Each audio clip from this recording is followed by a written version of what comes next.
In this video, we will build a development landscape that you can use to develop your own Ansible skills. I've tried to set this up as dummy-proof guidance for you, so I hope this will get you started into your Ansible automation adventure. On your workstation, we will build 4 virtual machines, 1 Ansible controller, and 3 hosts managed by this host. The code used in this video is shared in the description. To get started, we need 3 additional packages on our Windows host. VirtualBox is the hypervisor. It competes with VMware and Hyper-V, and of course with the cloud. It is open source, and it is backed by Oracle. Let's download VirtualBox. Go to the VirtualBox website and download the Windows installer. Once the download is complete, install it.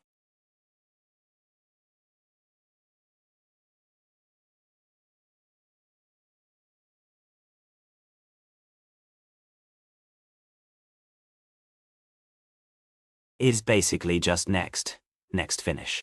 The installation goes pretty quickly and should be done within a minute. VirtualBox from Oracle is one of the open source projects, not on GitHub. Next up, we will install Vagrant from HashiCorp and install Visual Studio Code from Microsoft.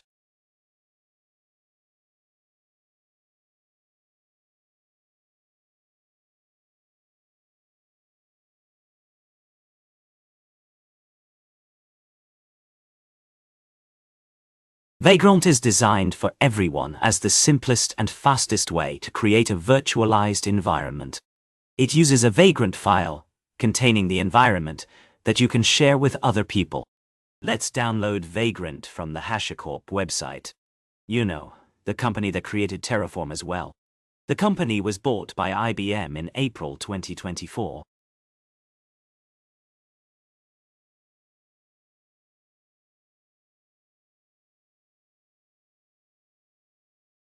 Installing Vagrant is also very easy. It takes a little while to install, so I cut out some frames to make it speed up a little bit. After the installation, you have to reboot the host to make it functional.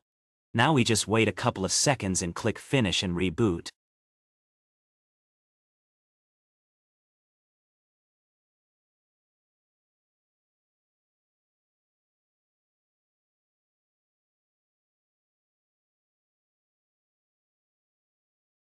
Since a couple of years, Visual Studio Code is the best editor available. You can now see how to download and install it. There is also a project Codium which is the same as Visual Studio Code, but then without the telemetry to Microsoft. After installation, you can close it. For our virtual machines, we need an operating system. You can use Ubuntu, Windows, or any OS in VirtualBox. To keep things small, we choose Alpine Linux. Alpine Linux doesn't need much resources. The ISO is not even 100 MB, and it can run using 1 virtual CPU and 128 MB memory.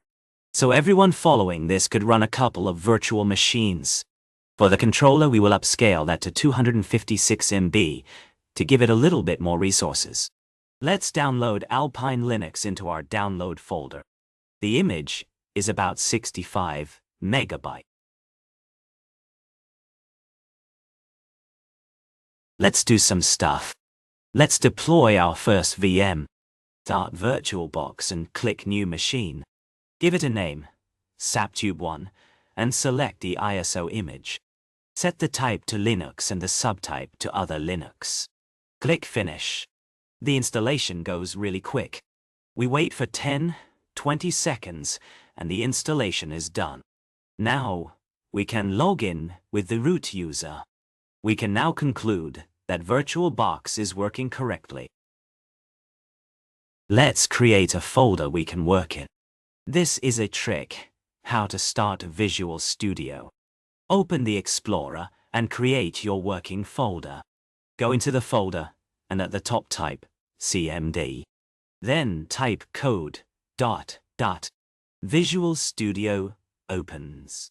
Create the Vagrant file that we will fill later on. The Vagrant file is the main file for Vagrant. The VM box is the Alpine image that we are using. We also give our virtual machine a hostname, in this case, Ansible controller, so we can build from here. We use inline code to echo a welcome message to the screen. We don't have any DNs or DHCP setup, so we will define IP addresses for all hosts. Our controller will listen to 192.168.56.10. With Vagrant up, you can start the virtual machine. Do this if you want to clean everything up. If you don't want to acknowledge every step, add -FR. Let's run the previous code to see if it works. We set the host name to Ansible controller. This will also show in the VirtualBox map. Maybe you already know this, so I will go through this quickly. You can use /keygen to create a new key pair. To login to a remote host, we need to put our public key on the remote hosts. To allow login to the remote host, you need to add the public key to the authorized hosts file. The private key always remains private. Ansible can handle password login as well, but it's just quicker and nicer to use keys. Let's make some additions to the Vagrant file. Here you see how we create the new key pair using /keygen on the first host.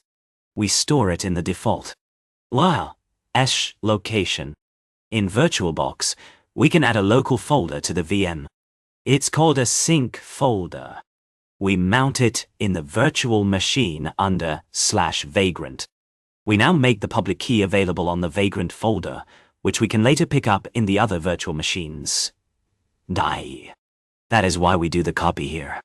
To make the code more compact, we move the script to a Bootstrap script. This is what it now looks like.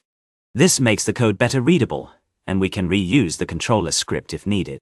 Similar to the Ansible controller, we can roll out 3 additional hosts.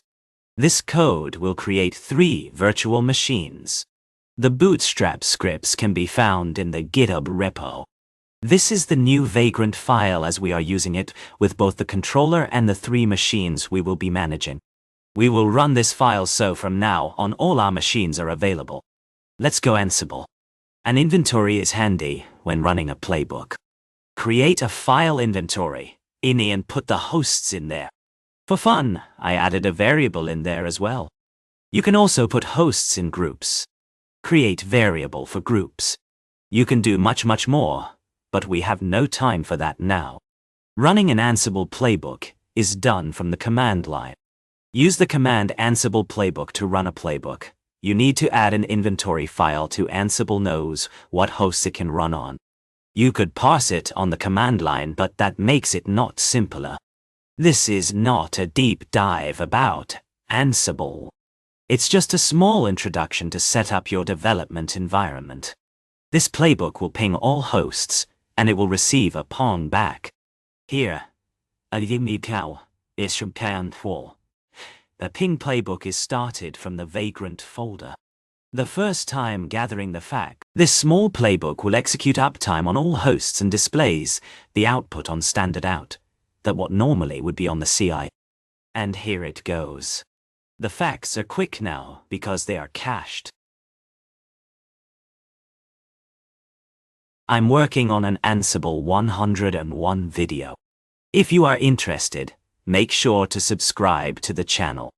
Don't forget to like, and I hope that you enjoyed the video, and I see you next time.